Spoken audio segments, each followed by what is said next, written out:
nabadgelyo saaxiibayaal halkan waa muuqaal baahiyaha caalamiga Native Somali TV anigu waxaan ahay Ibrahim Jimuni maalinku waa 4 taariikhda miilaadiga waxay ku beegan tahay 20-ka bisha 7 ee Julaay sanadka 2022 waxaad ku soo dhawaataan akhbaraadkii ugu dambeeyay inaga soo gaara caalamkii Soomaalida waxaa ugu dooron dhimasho dhaawac ka dhashay qarax dhawaan ka dhacay degmada Afgooye dil ka dhacay magaalada Beledweyne iyo faahfaahin la helayo ciidamada xoogga dalka oo howlgallo ku soo qabtay xubno ka tirsan Al-Shabaab maxay tahay sababta loo xiray xildhibaan Ilhaan Cumar akhbaraadkaasi iyo kuwa kale oo faahfaahsan ayaad warkeena ku daawo doontaan hase ahaatee daawadow haddii ay tahay marka kugu horreyso booqashada halkan fadlan subscribe gare bartana YouTube la gare fiidiyoona la wadaag saaxiibadaada page-keena Facebook like iyo follow ku riix dhiirgelinaya inoo tahay aad u mahadsan tahay ugu horreyn warkeena aynu ku bilownay dil ka dhacay magaalada Beledweyne iyo faahfaahin la helayo kooxo baysan ayaa bartamaha magaalada Beledweyne ee xarunta gobolka Hiiraan waxay maanta ku dileen askari ka tirsan ciidamada xoogga dalka Soomaaliyeed iyaga oo dilka kadib goobta ka baxsaday askarigan oo magaciisa lagu soo koobay Indhaxarar ayaa goobjoogayaal waxa ay sheegeen in xilliga la dilayay uu marayay wadada Buule Yaaqoob ee xaafadda Bundaweyn ee magaalada Beledweyne isla markaana raggii ka dambeeyay dilka ay horey u sii qaateen qorigii uu watay oo noociisu uu ahaa AK-47 ciidamo ka tirsan kuwa booliska iyo militariga ee ku sugan magaalada Beledweyne ayaa tagay halka uu dilka ka dhacay iyaga oo goobta ka qaaday meydka askariga waxaana sidoo kale ay sameeyeen howlgallo baaritaan ah walow aysan dad ku soo qabqaban laamaha amniga iyo maamulka degmada Beledweyne ee gobolka Hiiraan ayaan weli ka hadlin dilkaasi iyadoo ay xusad mudan tahay in dhowr jeer lagu dilay magaalada Beledweyne kariya mas'uuliyiin ka tirsan dowlad goboleedka Hirshabelle dhinaca kale madaxtooyada Soomaaliya oo beenisay in dhalinyaradii tababarka ciidanka loo geeyay Eritrea aysan ka qayb galin dagaalkii Itoobiya dhowrkii sano ee la soo dhaafay waxaa aad walaac looga muujinayay warar soo ifbaxaya oo sheegayay in dhalinyaro fara badan oo dowladdii hore ee madaxweyne Maxamed Cabdullaahi Farmaajo tababar ciidan ugu qaaday dalka Eritrea ay ka qayb galeen dagaalkii qaraaraa ee ka dhacay Itoobiya hase yeeshee dowladda madaxweyne Xasan Sheekh Maxamuud ayaa markii ugu horreysay beenisay in dhalinyaradan tababar ciidan lagu qaaday dalka Eritrea inay ka qayb galeen dagaalkii Itoobiya waalidiin badan ayaa ka walaacsanaa in carruurtoodu tababarka ciidan lagu qaaday ay ka qayb galeen dagaalkii ka dhacay dalka Itoobiya waxaana guddi ka socda ay dhawaan la kulmeen madaxweynaha Soomaaliya Xasan Sheekh Maxamuud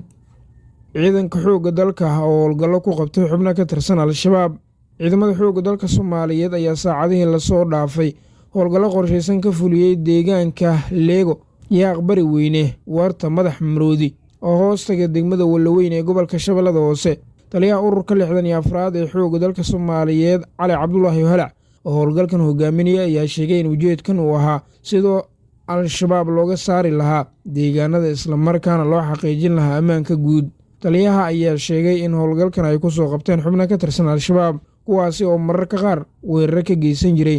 deegaanada howlgalka laga fuliyo waa sidoo hadalka u dhigay deegaanada hoostaga degmada Walaweyn ee gobolka Shabeellada Hoose ayaa ka mid ah deegaanada ugu amniga xun gobolka Shabeellada Hoose waxaana aad ugu xoogan mar walbana weerar ka geysta xoogaga hubeysan ee xarakada Al-Shabaab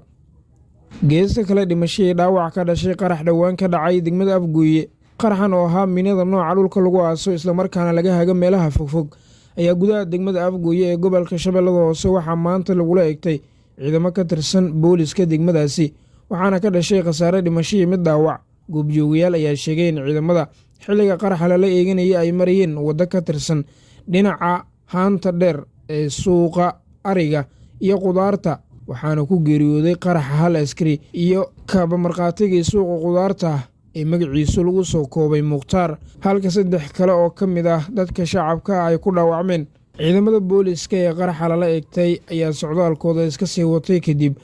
saacado ay u xirnayd waddada oo inta badan ay maraan dadka ka ganacsada suuqa qudaarta iyo ariga iyo kuwa adeegyada doonta dhowr jeer ayaa sidani oo kale waddada u dhaxaysa haanta dheer ee suuqa qudaarta ee degmada Afgooye qaraxyo lagula eegtay ciidamo ka tirsan booliska degmada kuwaasi oo waxyeello ay ka soo gaartay qaraxan ka dhacay maanta degmada Afgooye ayaa ku soo beegmaya xilli toddobaadkan uu degmadaasi booqday gudoomiyaha gobolka Shabeellada Hoose Ibraahim Aadan Cali Najax isaga oo maamulka degmada kala hadlay sidii loo sugi lahaa amniga isla markaana looga hortagi lahaa dilalka ka dhaca degmadaasi gunti iyo gebagabadii maxay tahay sababta loo xiray xildhibaanad Ilhaan Cumar? Xildhibaanad Ilhaan Cumar oo ka mid ah xildhibaanada Koongareeska dalka Mareykanka ayaa la xiray kadib markii ay ka qayb qaadatay mudaharaad ka hor dhacay maxkamadda sare ee Mareykanka. Xildhibaanad Ilhaan Cumar ayaa ka mid ahayd 16 xildhibaan oo la xiray iyaga oo ka qayb qaadanaya barnaamij lagu horsameynayay maxkamadda sare ee dalka Mareykanka. Ilhaan Cumar ayaa bayaan qoraal ah oo ay soo dhigtay barteeda Twitter-ka ku leedahay waxay ku sheegtay in la xiray iyada oo ka qayb qaadanaysa ka falcelinta go'aanka maxkamadda sare. Waxa ayna sheegtay inay sii wadi doonto barnaamijka ilaa iyo inta ay keenayso isbeddel wax ku ool ah inta karaankeeda ah. Waraysi ay Ilhaan Cumar siisay wargeyska lagu magacaabo Isme Molfeid oo ka tirsan idaacadda WCCO ayay ku sheegtay in la